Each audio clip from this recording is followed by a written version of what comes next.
हर साल वर्ल्ड में बहुत सारे ओलंपियाड कंडक्ट किए जाते हैं। कुछ इंटरनेशनल लेवल पे बच्चे कम्पीट करते हैं, तो कुछ नेशनल लेवल पे और कुछ स्कूल लेवल पे। तो the olympiad conducted by the science foundation, that is SOF, one of the biggest one in the world. तो hi friends, welcome back to my channel Helpy Neha. मेरा नाम नेहा है। आज की वीडियो में हम बात करेंगे SOF यानी साइंस ओलंपियाड फाउंडेशन के बारे में और ओलंपियाड की तैयारी जो बच्चे कंप्लीट करना चाहते हैं वो कैसे करें, पूरा डिटेल में डिस्कस करेंगे कि कैसे आप इसको क्वालिफाई करें और क्या क्या इसके बेनिफिट्स हैं। तो प्लीज़ इस वीडियो को लास्ट तक ज़रूर देखिए। अगर आप स्टूडेंट हैं या आप पेरेंट हैं तो आपके लिए बहुत ही यूज़फुल हो सकता है। अगर आपने अब तक मेरे चैनल को सब्सक्राइब नहीं किया है तो प्लीज़ सब्सक्राइब ज़रूर करिए एंड लाइक एंड शेयर ज़रूर करिए। तो लेट्स स्टार्ट द वीडियो।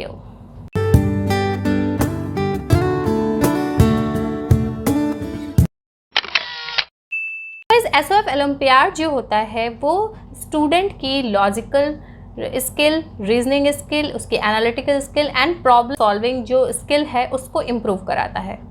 और इसके साथ ही आपने सब्जेक्ट को कितने अच्छे से पढ़ा है, उसका पूरा कॉन्सेप्ट कितने अच्छे से पढ़ा है, उसकी नॉलेज को भी टेस्ट कराता है।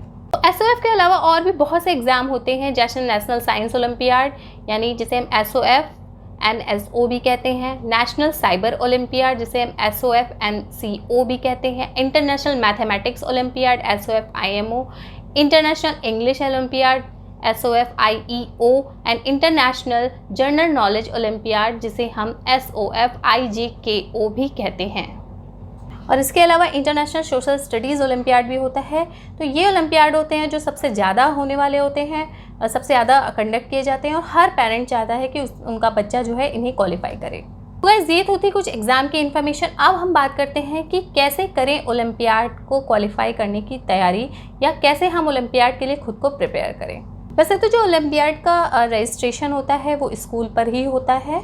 तो सबसे पहला जो पॉइंट है वो है कि आपको किस ओलंपियाड में किस सब्जेक्ट को चूज़ करना है या विच ओलंपियाड डू यू डिसाइड। तो इसके लिए आपको सबसे पहले अपना इंटरेस्ट जानना होगा कि किस ओलंपियाड के सब्जेक्ट में आपका इंटरेस्ट है, चाहे वो साइंस हो, चाहे मैथ्स हो, चाहे सोशल स्टडी हो, चाहे GK हो, वो आप अपने आप से डिसाइड कर सकते हैं।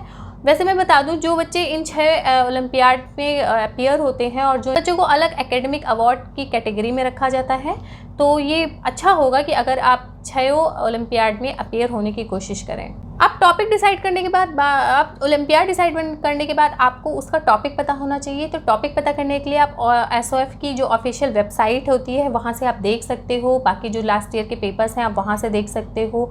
तो टॉपिक आपको कि उसका सिलेबस क्या है, उसका टॉपिक क्या है, ये आपको सबसे पहले पता करना है। वो आप किसी वेबसाइट से पता कर सकते हो SOF की। और इसके बाद start early as you can. जो ओलंपियाड का जो सिलेबस होता है यानी कि जो इसका एग्ज़ाम का जो लेवल होता है वो जो हमारे स्कूल की स्टडीज़ होती है उससे जो इसका लेवल हाई होता है। तो हमें वेट नहीं करना चाहिए कि जब डिक्लेयर होगा तब हम इसकी तैयारी कर लेंगे। आपको जैसे ही जो इंटरनेशनल लेवल पे जो बच्चे क्वालिफाई करते हैं वो जैसे ही अगले स्टैंडर्ड पे जाते हैं तभी से वो स्कूल की स्टडीज़ के साथ ही तैयारी करना चालू कर देते हैं, स्टार्ट कर देते हैं। मतलब वो वेट नहीं करते हैं डिक्लेयर होने का। तो जितनी जल्दी हो सके आप उतनी जल्दी कोशिश करिए इसकी तैयारी करने की। वो make a proper time table है, वो हायर होता है और इसका सिलेबस भी थोड़ा अलग होता है क्योंकि इसके जो क्वेश्चंस होते हैं अलग होते हैं। तो आपको अगर आप सभी ओलंपियाड में अपेयर होना चाहते हो तो आपको स्कूल की स्टडीज़ के साथ एक प्रॉपर टाइम टेबल बनाना होगा और हर सब्जेक्ट को आपको उतना ही टाइम देना होगा, एक बैलेंस टाइम देना होगा ताकि आप सारे सब्जेक्ट पढ़ सको। इसके बाद जो नेक्स्ट पॉइंट है वो है ओलंपियाड के पैटर्न को समझना। देखिए ओलंपियाड का जो पैटर्न होता है इसमें सारे MCQs आते हैं और बच्चे को 1 घंटे में लगभग 35 to 50 क्वेश्चन करने होते हैं। अब स्कूल लेवल में जो एग्ज़ाम होते हैं उनमें MCQs नहीं आते हैं, तो बच्चों को उनकी प्रैक्टिस नहीं होती है। और जो इसके क्वेश्चंस होते हैं बहुत ही चैलेंजिंग होते हैं और बहुत ही इसमें स्किल लगती है।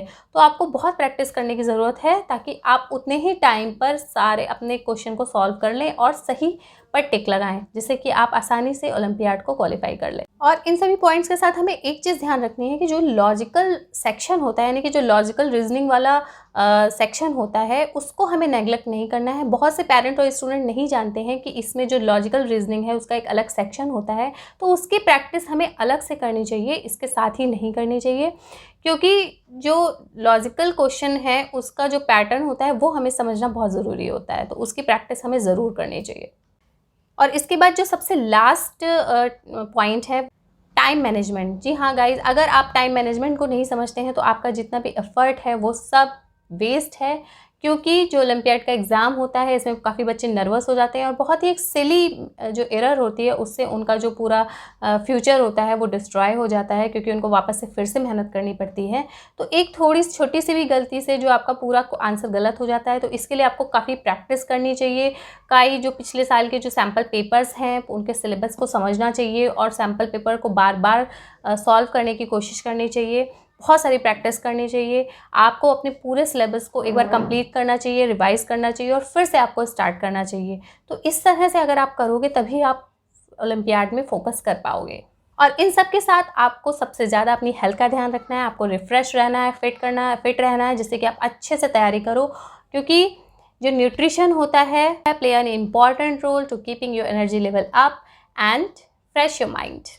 आपको हमेशा एक बात याद रखनी है, always remember that the healthy mind lives in a healthy body.